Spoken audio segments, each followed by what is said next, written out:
Hello, and welcome to our video essay about Shutter Island.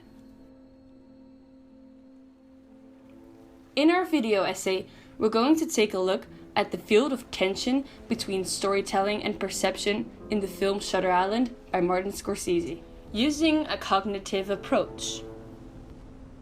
First, we'll take a look at the story. So how does narration actually work in this film? We are introduced to the protagonist, Teddy, who is a US Marshal. Teddy Daniels and his partner, Chuck All, are assigned to investigate the disappearance of a patient from the Ashcliff Hospital at Shutter Island. From this opening, we come to believe that the film follows the narrative structure of a film noir, or detective. Later on, it becomes clear that the film falls under the category of psychological puzzle films.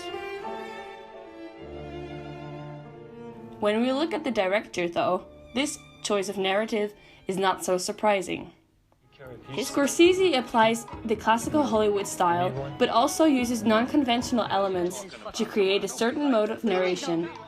Scorsese's oeuvre further includes recurring genres and themes.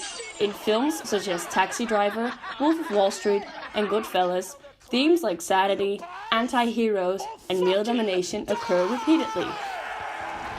In Shutter Island, we can speak of a restricted range of narration, because the body of knowledge about the story is largely restricted to the knowledge of Teddy Daniels. We can speak of a subjective depth of narration, receiving Teddy's flashbacks, dreams, and hallucinations, so the audience is being navigated through Teddy's mental subjectivity. This establishes Teddy as the authority of the narrative. So, throughout the film, we align with the protagonist on his investigation. However, Teddy deals with the personal traumas that conflict with this investigation.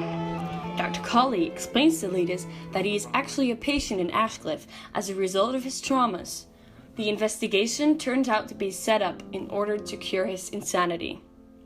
The use of ambiguity in the narration and the alignment with the protagonist lead to the conclusion that there is an unreliable narration.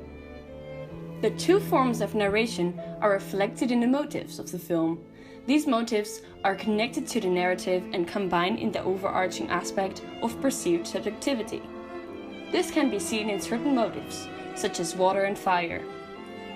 Fire is a very important motive and suggests the subjectivity of the protagonist.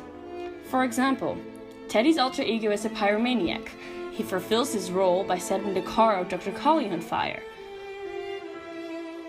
Both in his dreams and hallucinations, he meets his creations Letus and Rachel Solando next to an open fire, and he uses matches to light up the space in Ward C when Dolores suddenly appears. Moreover, in one of his dreams, his house is on fire and Dolores has a smoldering back. This motive arises from him shooting his wife after she had drowned their children. Which brings us to our second motif, water. Water, on the other hand, suggests an alternate subjectivity that can be associated with clarity. Throughout the film, Teddy has difficulties with clarity in this water because of the unresolved trauma of Dolores drowning the children. The opening scene explains this as the water turns his stomach. Water occurs in his dreams with his wife. While he is holding Dolores, water and blood run through his hands. And also the line, "Why are you all wet, baby?" recurs 3 times during the movie. Why are you all wet, baby? Why are you all wet, baby? Baby?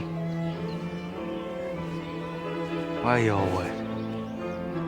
These motives blend increasingly in the course of the film, while playing with his subjectivity and perception. Even at the end, when the revelation takes place, he ironically has a water gun in his hand, while he assumed it to be a real gun.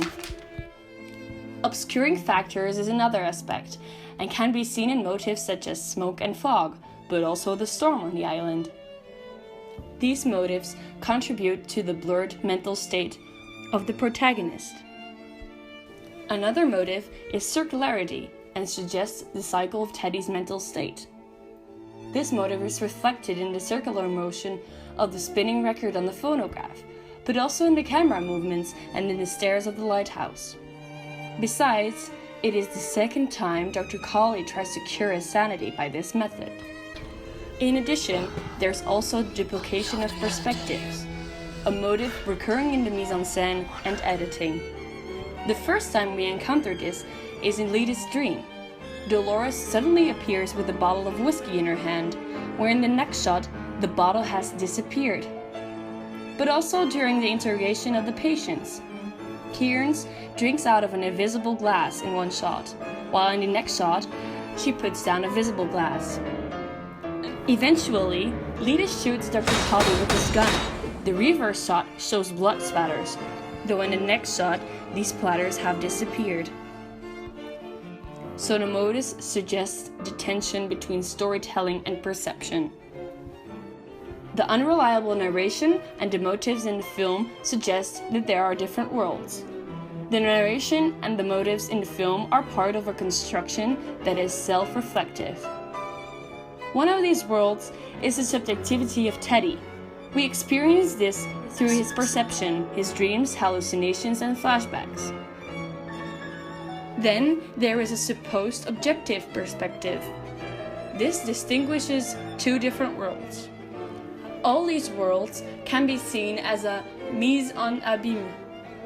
First of all, the lighthouse and Ward C are little isolations within Ashcliff. And Ashcliff is an isolated place within Shutter Island. Moreover, Shutter Island is another place isolated by water. Not only the places are worlds within worlds, but also the play of Teddy as an investigator is a double construction. The music connects the different worlds and plays a very important role in the film.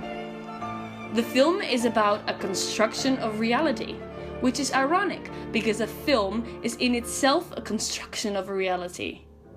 The construction of the film makes the film self-reflective because the film plays with the nature of cinema. So in the end, we come to the conclusion that because of the unreliable narration, the motives and the construction, along with the self-reflectivity of the film, creates a field of tension between storytelling and perception. So eventually, the film is about cinema itself.